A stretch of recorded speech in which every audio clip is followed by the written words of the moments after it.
اور نماز پہ بات آئی تو میں ایک عقیدے کی بات بھی آپ کو کرتا جاؤں. آپ کا اور ہمارا عقیدہ اور نظریہ ہے، اہل حق کا عقیدہ اور نظریہ ہے کہ وفات کے بعد انبیاء کرام اپنی قبروں میں زندہ ہیں. اور صرف زندہ نہیں ہیں انبیاء، تو حضور پاک نے فرمایا، صحیح حدیث صحیح روایت حضرت انس سے مروی ہے، مسند ابی یعلا کے جلد نمبر 6 کی روایت، 3425 نمبر کی روایت. حضرت انس فرماتے ہیں، انس رضی اللہ تعالی عنہ قال قال رسول اللہ صلی اللہ علیہ وسلم الانبیاء احیاء فی قبورہم یصلون، انبیاء اپنی قبور میں زندہ ہیں اور نماز پڑھتے ہیں. نماز تو اس حد تک ہے. کوئی پوچھے کیوں پڑھتے ہیں؟ عبادت تو دنیا تک فرض ہے. ہم کہتے ہیں جی ہاں فرض دنیا تک ہے، لیکن یہ فرضی عبادت نہیں ہے، یہ راحت مزہ تلذذ کے لیے ہے کہ حضور پاک کی ٹھنڈک ہے ہی نماز میں. اچھا، کچھ ظالم عقیدہ حیات النبی کا انکار کر کے ہمیں کہتے ہیں کہ عقیدہ حیات النبی پر کچھ سوالات. میری ایک جگہ سوال جواب کی نشست چلی تو اس میں ایک سوال آیا کہ آپ کہتے ہو انبیاء اپنی قبروں میں نماز پڑھتے ہیں. ہم نے کہا جی پڑھتے ہیں. تو کہتے ہیں جی وضو کہاں سے کرتے ہیں؟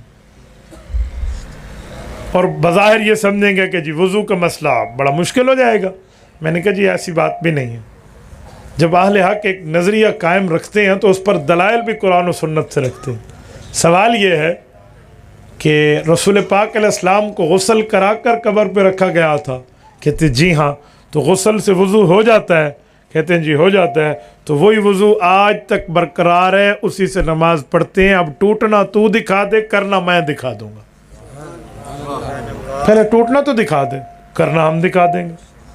اور ایک بات میں آپ کی خدمت میں کہوں کہ رسول اللہ صلی اللہ علیہ وسلم کی قبر مبارک پہ آج بھی بخاری شریف کی حدیث لکھی ہوئی ہے. صحیح بخاری جلد اول کتاب التہجد باب فضل ما بین القبر والمنبر، حضرت عبداللہ ابن زید المازنی رضی اللہ عنہ کی حدیث ہے، ما بین بیتی و منبری روضۃ من ریاض الجنہ. پیغمبر کریم نے فرمایا میرے ممبر سے لے کر میری گھر تک کی جگہ، جس گھر میں حضور کی قبر ہے، گھر سے ممبر تک، ممبر سے گھر تک، یہ ٹکڑا جنت کے باغوں میں سے ایک باغ ہے. تو پیغمبر کی قبر جنت کا باغ ہے.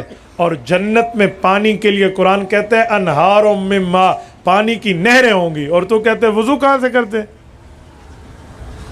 نہیں سمجھے.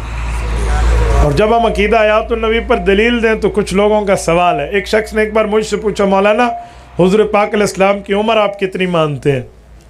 میں نے کہا جی 63 سال، کچھ دن کم و بیش 63 سال ہے. کہتے آپ پھنس گئے. میں نے کہا یاد رکھنا، اہل حق علماء حق کو، علماء دیوبند کو تو اس طرح کہے کہ تو پھنس گیا ہے، میں تو سمجھتا ہوں کسی ماں کی کوکھ کے بیٹے میں وہ جرت نہیں ہے جو اس طرح ہمیں پھنسانے کی بات کرے. تو پیش کر کس دلیل سے پھنس گئے؟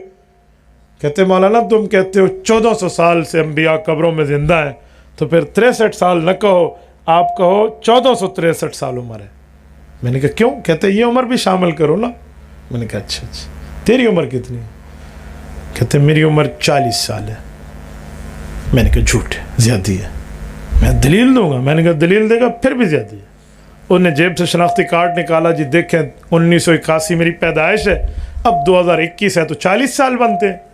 81 کے ساتھ 10 ملائیں 91، پھر 2001، پھر 2011، پھر اس کے بعد 2021، یہ 40 سال بنتے ہیں. میں نے کہا نہیں تیری عمر 40.5 سال ہے. کہتے ہیں 6 ماہ کہاں سے آئے؟ میں نے کہا حدیث پاک ہے صحیح بخاری جلد نمبر 1 کتاب الانبیاء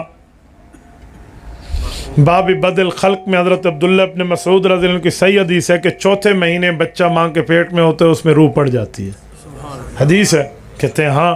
تو میں نے کہا ذرا گنو، 4تھا، 5واں، 6ٹھا، 7واں، 8واں اور 9واں، پورے 6 ماہ بندہ اس کے بعد رہتا ہے، پھر دنیا میں آتا ہے. تو 6 ماہ ماں کے پیٹ والے، 40 سال دنیا والے، تیری عمر 40.5 سال ہے. کہتے ہیں مولوی صاحب دنیا کی عمر ماں کے پیٹ کی عمر میں شامل نہیں ہوتی، میری عمر 40 سال ہے.